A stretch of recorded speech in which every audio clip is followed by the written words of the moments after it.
कि क्षेत्रीय सांसद को हमारा साथ देना चाहिए। उन्होंने पिछले 4 साल में भी यदि कुछ नहीं करा तब आज भी कहते हैं तो आज हमारा साथ दीजिए, हम करवाएंगे इसके कॉलोनी को पास। और हमने लोगों से वादा करा इस कॉलोनी को पास करवा के। अगर हम महेंद्रगंज की बात करें तो 500 परिवार एक कॉलोनी में आते हैं, टोटल 69 कॉलोनीज है।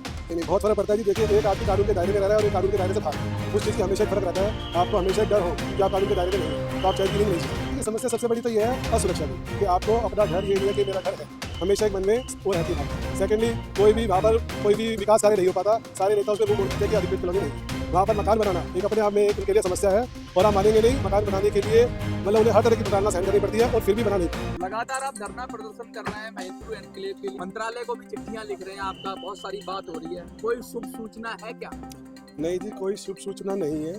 जो हमारे क्षेत्रीय सांसद हैं डॉक्टर हर्षवर्धन, वो हर तरह से इस चीज़ में विफल रहे हैं, किसी भी तरह से वो साथ नहीं दे रहे हैं। और मुझे ऐसा लगता है पिछले 4 साल में उन्होंने इस चीज़ पे कोई कोशिश भी नहीं की। आज मेरे पास डॉक्यूमेंट्स है, जो मैं हरदीप सिंह पुरी जी की बात करूं, उन्होंने पिछले 4 साल से सेम जवाब दे रहे हैं। वो डीडीए में हमारी लेटर्स फॉरवर्ड करते हैं तो डीडीए वाले पिछले 4 साल में सेम जवाब दे रहे हैं। हम देखते हैं कि ये क्यों नहीं हुआ, हम क्यों नहीं हुआ, हम उनसे बात पूछते हैं तो उनके पास उस चीज़ का कोई जवाब नहीं, कोई जवाब नहीं होती है उस चीज़ों का कि ये क्यों नहीं हुआ। क्षेत्रीय सांसद को हमारा साथ देना चाहिए। उन्होंने पिछले 4 साल में भी यदि कुछ नहीं करा तब आज भी कहते हैं तो आज हमारा साथ दीजिए, हम करवाएंगे इसके कॉलोनी को पास। और हमने लोगों से वादा करा इस कॉलोनी को पास करवा के। अगर हम महेंद्र एनक्लेव की बात करें तो 500 परिवार एक कॉलोनी में आते हैं, टोटल 69 कॉलोनीज है, तो उस हिसाब से आप हिसाब लगा सकते हैं। नहीं, बहुत फर्क पड़ता है जी। देखिए, एक आदमी कानून के दायरे में रह रहा है और एक कानून के दायरे से बाहर, उस चीज़ की हमेशा एक फ़र्क रहता है।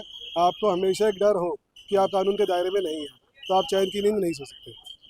किस किस तरह की समस्याएं आती हैं? अगर देखिए, समस्या सबसे बड़ी तो ये है असुरक्षा की, कि आपको अपना घर ये नहीं है कि मेरा घर है, हमेशा एक मन में वो रहती है भावना। सेकेंडली, कोई भी वहाँ पर कोई भी विकास कार्य नहीं हो पाता, सारे नेता उसमें मुंह मोड़ देते हैं कि अधिकृत कॉलोनी नहीं है। वहाँ पर मकान बनाना एक अपने आप में एक उनके लिए समस्या है। और आप मानेंगे नहीं, मकान बनाने के लिए मतलब उन्हें हर तरह की प्रताड़ना सहन करनी पड़ती है और फिर भी बना नहीं पाते। हमने अपने क्षेत्रीय सांसद को ये कहा, यदि आप नहीं करवा सकते, यदि आप हम देख रहे हैं हमारे जो हरदीप पुरी जी है वो नहीं करवा पा रहे हैं, तो हमारी प्रधानमंत्री जी से एक मुलाकात करवाइए। क्योंकि देखिए, सर्वो तो वही है। अगर उनके संज्ञान में बात आए तो मुझे नहीं लगता वो इस चीज़ से पीछे हटेंगे और हमारा साथ देंगे और ये कॉलोनी जरूर अधिकृत होगी। मैं डीडीए में हर अधिकारी से, टॉप टू टॉप अधिकारी से सबसे मिल चुका हूँ। उन्होंने अनऑफिशियल स्टेटमेंट्स, ऑफिशियल स्टेटमेंट सब में यही कहा है हमेशा कि देखिए, हमारा काम है पॉलिसी को अप्लाई करना, हम पॉलिसी बनाते नहीं है। पॉलिसी बनाना सरकार का काम, तो सरकार जब पॉलिसी बनाएगी तो उस पर एक्शन हम ले सकते हैं। हमारे पास लेटर आना भी उनके हिसाब से कोई वो मायने नहीं, तो ये सरकार के माध्यम से ही काम हो सकता है। मैं वैसे महेंद्र एनक्लेव के सामने रहता हूँ, वहीं से मेरी ये लड़ाई शुरू हुई थी। हम इसका पीछा नहीं छोड़ेंगे, इस मांग को तो हम पूरा करवा के रहेंगे। ये मांग कोई नाजायज़ नहीं है। शुरू में कहा गया ये एफ्लुएंट कॉलोनीज है, आज हम दोबारे प्रधानमंत्री जी को देंगे और हरदीप पुरी जी के ऑफिस में भी देंगे और साथ में हर्षवर्धन जी के भी पहुंचाएंगे। मैसेज यही है जी, लोगों में बहुत दर्द है, ये कॉलोनी अधिकृत होनी चाहिए। बहुत लोगों ने बहुत वेट कर लिया है। एक कहावत मैं हमेशा कहता हूँ, justice delayed is justice denied. ठीक है, बहुत लेट भी कोई रिजल्ट आता है तो उससे कहीं फायदे नहीं निकलते हैं, तो पहले ही बहुत लेट हो चुका है। सरकारों को जागना चाहिए और किसी तरह से नरेंद्र मोदी जी तक अगर ये मैसेज पहुंचेगा तो मेरा मानना ये है वो जरूर इस पर एक्शन लेंगे। और देखिए, एक चुनाव, एक टाइम होता है इन कामों को करवाने का।